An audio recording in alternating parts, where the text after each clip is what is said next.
Hallo, hier ist Na. Gebratenen Tintenfisch mit Schnittknoblauch. Es wird in China sehr üblich im Restaurant oder zu Hause zubereitet. Habt ihr keinen Schnittknoblauch? Nehmt einfach den Bärlauch als Ersatz. Der Geschmack ist sehr ähnlich. Schnittknoblauch gut putzen und waschen. In 2-3 cm lange Stück schneiden. Die Wurzel und die Blätter getrennt platzieren.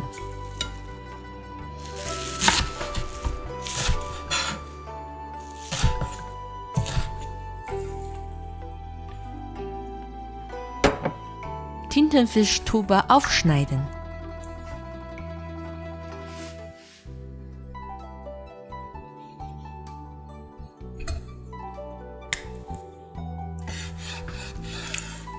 Messer 45 Grad schräg führen.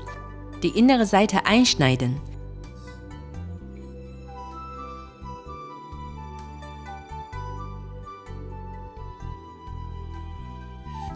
,90 Grad drehen, nochmal einschneiden. So entsteht Netzmuster. Diese Oberfläche nimmt die Soße besser auf. In kleine Stück teilen.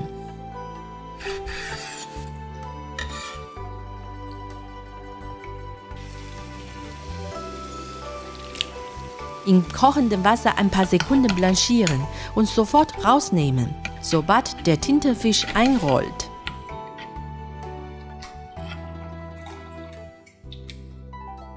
Ein Schuss Öl in die heiße Pfanne. Die Wurzel zuerst in die Pfanne geben. Wenig Pfeffer. Tintenfischröhrchen dazugeben. Ein Esslöffel heller Sojasauce. Kurz braten. Dann die Blätter schnell dazu.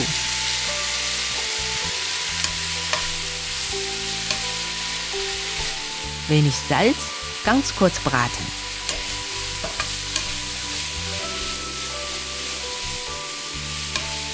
Fertig!